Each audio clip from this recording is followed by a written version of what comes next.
known as On the Deck, where you can get all the sports you need in 10 minutes. My name is Adam Orduna. This is my mom, Gina. He's a journalist. And she's the enthusiast. She's enthusiastic because I'm cold. So yes, we need to enthusiastically get through this show. Really cold today. Get out of here. This is really our first cold day of the winter season. Yes. We're still in November. In November, believe it or not, but it's cold today. In the Midwest, November is cold. Yes. And so we are excited because it is that height of college football where conference championships are being played, postseason plays being set up. And so.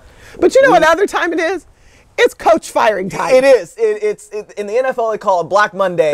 So college, we don't even give you that. We don't have a name for it in college, but generally this is the time where coaches are being let go. They've reached that point in time of the season where they know where the future is. And so we've got a bunch of them.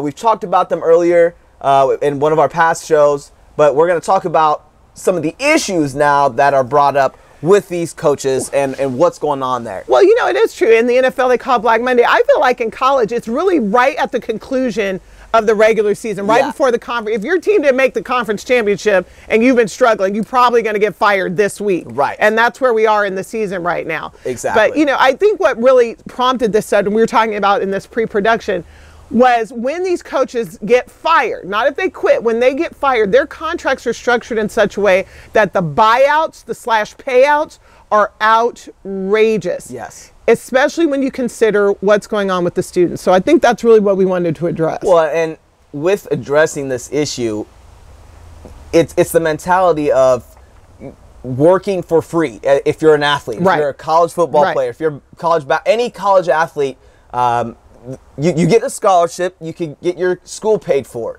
But beyond that, there's not a lot going on as far as the student athletes. Oh, no. Not only that, they even stipulate you can't really even get stipends. You can't do a lot of things. You go to a bowl game, you get a little envelope so you can eat. But other than that, it's all violations. What are the child labor laws? I mean, that's essentially what it is, only for college students. Right. You know, that's what needs to be put in place. You know, there's got to be some things that can help these athletes better their opportunities besides just, hey, I'm on the team and fend for yourself. When it comes to the coaches, I think is what we're back to what we're talking about and here. We've talked about this topic a lot. A lot of people discuss this topic, but here's the real numbers, and this is why we brought it back out.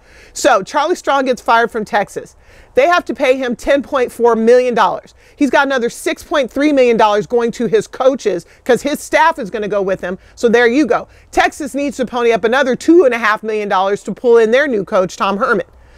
Okay, millions of dollars. Do you know the average state school is between $17,000 and $20,000? So let's just say we're giving these kids their scholarship.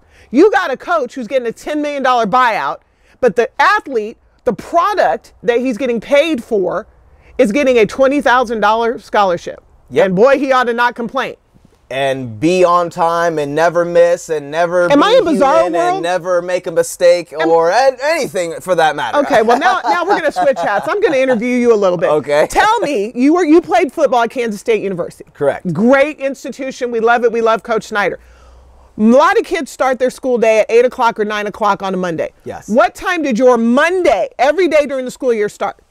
Monday every day was a 6 a.m. call time every day. And not doing what? Not getting up at 6 a.m., showing up at the facilities at 6 a.m. for whatever we're doing, a practice, film session. Generally, it's just a workout, but that's a vigorous workout at 6 a.m. Workout with who? We're talking about Coach Dawson? Coach Dawson. Who is awesome, by the way. I'm not, listen, Dawson, we're not disparaging Coach Dawson. Strength and conditioning coach. One of the best in the world. In the country. And so he goes to work at 6 a.m. Right. He does. So you have to show up at 6. So you're getting up 5:30 on a Monday, 5:45. No, we're showing up at 5:45 Correct. every Monday. Every Monday. Yes. Okay, so then you go to class. All your classes have to be done by what time? Generally by 1:30 or 2 o'clock. Okay, so you have to be able to eat breakfast and lunch sometime in there between that, and all of your classes to be done by 2. Yes. Okay, so then what happens after 2 o'clock? After 2 o'clock, you have film, usually a special teams, or if you're defense, offense, or a whole team position, you have some type of meeting or film session with your coach, position coach, your team, your side of the ball. for at least an hour before practice. At least that's how it was at Kansas State. Right. You'd have class, you'd go to the facilities, you get ready for practice, you watch film. After film, then you go out to the practice. Then you have practice. Yes. Now, mind you, you've been up since 5:30. Yes. Okay, so you have practice and you go try to run and eat. Yes. Right? After practice. After practice. Then what do you have to do?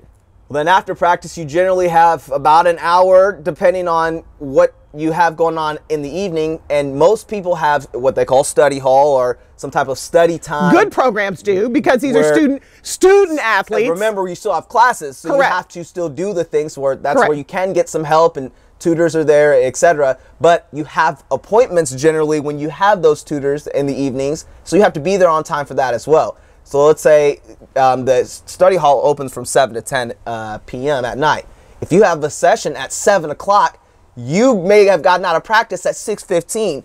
How are you going to shower, change, go get food somewhere, and then still make it back on time for your tutor session at 7? So between 7 and 10, you have mandatory tutoring, and they're checking you in. Yes. Okay, so let's say you get done at 10 o'clock. Yes. Hopefully you've eaten. Then what do you do? Well, then you try to go home and do anything else that you have left over. At 10 o'clock. At 10 p.m. Maybe you still have a store run or something like that. Whatever else you have to do before you go to bed, and then you start back up. At 5. At 5 o'clock. This was your Monday. And by the way, good programs like the one you were in, wonderful Kansas State, had academic checkers at the door of every one of your classes. So these athletes can't just show up late or skip class because they're held to a higher standard than JoJo college student on a regular scholarship. Yes. They have to not only be there, but didn't you have to be in the first 2 rows? Yes, you had to be in the first 2 rows of all the classes, and some class checkers were a little bit more lenient than others, but some would be right on you. If you weren't there in the first 2 or 3 rows, you would get written up for that. And if you were late, didn't you get in trouble for that too? You couldn't be late. You had a 5-minute grace period, and after 5 minutes, there was no holding on. They weren't going to text you. You were on your own. And so if you missed the class checker or the 5-minute grace period, you get written up for that as well. Even if you showed up to class? Yes. Okay. Exactly. This is why I went through that exercise, because people who don't know, who want to sit out there and go, quit complaining, you get a scholarship. You have no idea what you're talking about. Lots of kids get scholarships. My daughter, your sister, Yes. is on a scholarship right now. Right. As a matter of fact, she's on a scholarship and getting paid because she's now the vice president of the Pan-Hellenic Council at her entire school. We're very proud of her. But she's going to get a stipend for that role. She does not have to get up at 5:30 on a Monday morning. And by the way, that was just your Monday. Wasn't that your every week? Oh, that's every day. Every day, That's counting every game day. pay. Yes, that's every day. The easiest day of the week, believe it or not, is game day. So true. that's just something to think about. And that's just on football. There's swimmers and Basketball players. baseball, volleyball, soccer, whatever. And basketball, these kids have to travel during They're the week. flying all over the All the country time, right. on Monday night and Wednesday night and playing on these preseason tournaments, etc. So it's a lot. Which brings me back to this whole issue of the kids get a $17,000 to $20,000 scholarship, but the coaches are getting $1 million buyouts. Coaches Yes. have agents nowadays. Nobody is advocating for the kids. I don't have a There problem. are coaches right now in the Big 12 that are the highest paid people in their whole state. There is one coach specifically that I like a lot that is Yep. one of the highest paid people in the entire state. As a state employee. Oh, yeah. And the Oh, entire yeah. state. Oh, yeah. Oh, That's yeah. nuts. At state run- So here's my issue. Not only do the kids not get paid and the coaches can take these buyouts, the coaches can go in conference to a rival school, take their whole staff, Correct. who knows everything about the players, the plays, the talent level, all of that, and go across the street. Yep. And these players, for their $17,000 a year, have to request permission if they want to leave. And then they get granted permission to what schools they're allowed to go to. And if the school doesn't release you, you got to go play D2.